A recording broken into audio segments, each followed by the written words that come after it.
With a budget of over $100 million and 8 years of development time, the moment of release must be absolutely nerve-wracking for the developers. Imagine investing all that, only to find that your game sells just a few copies and reaches a maximum of 700 concurrent players on Steam. There are hardly any games that have flopped as hard as Concord, and although there are many reasons for its failure, it is not solely due to the character's pronouns, even if that is certainly part of the problem.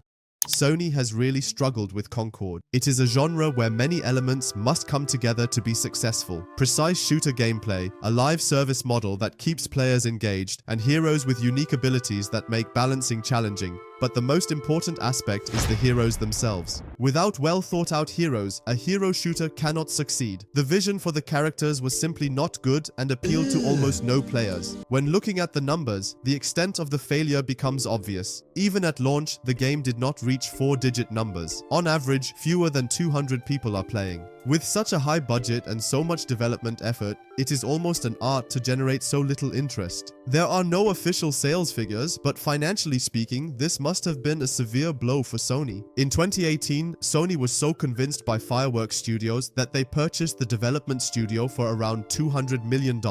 However, the units sold are far from the success that was hoped for. To illustrate the extent of the flop, Blacksmith Wukong has now reached about 10 million units sold. Even another major flop, Suicide Squad, managed to record 3,000 concurrent players at launch, although it ultimately resulted in a loss of $100 million.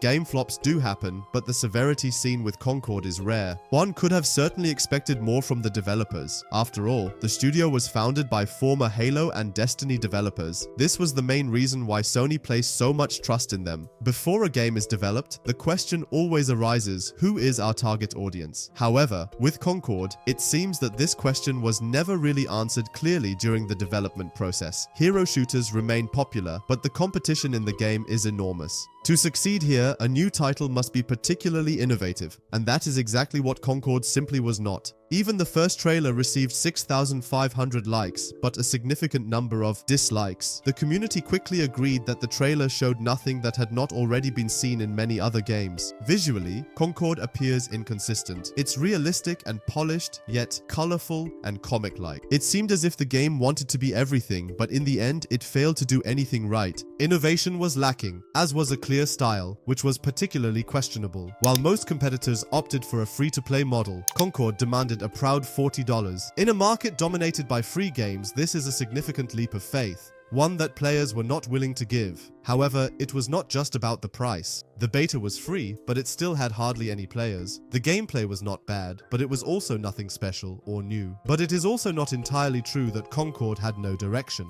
The game attempted to move in a direction that may have given some marketing departments wet dreams at first glance, but in reality, it did not resonate well. We are talking about the implementation of pronouns. Basically, pronouns are not a problem. They are part of real life and deserve their place. But in a game like Concord, they suddenly feel out of place and inauthentic. That doesn't mean that suddenly all players are transphobic. The issue was that it was too obvious and done for the wrong reasons. Not to represent a minority, but to fulfill corporate political goals. This makes it feel forced and out of place. A hero shooter should offer something for as many players as possible to identify with. However, the characters in Concord were not designed with this intention. Instead, it seemed like it was just about ticking off a checklist of features. Fat, trans, colorful, edgy, without being authentic or aesthetically pleasing. Successful games like Overwatch also represent different groups of people, but they do so in an authentic and relatable way. The difference lies in the execution, and that is exactly what Concord lacked. Additionally, the behavior of the developers on social media did not contribute to saving the game. One of the developers, who goes by the name Freegunner on Twitter, responded to criticism by stating that the critics were talentless freaks. Such a reaction ultimately destroys the remaining trust of the community.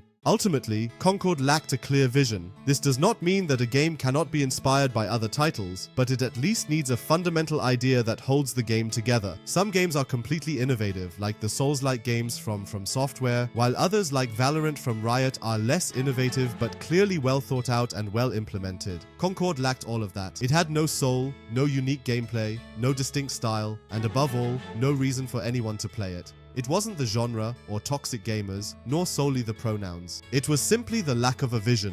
Are there other reasons for the failure of Concord, or do you believe that the game actually had potential? Feel free to let me know in the comments.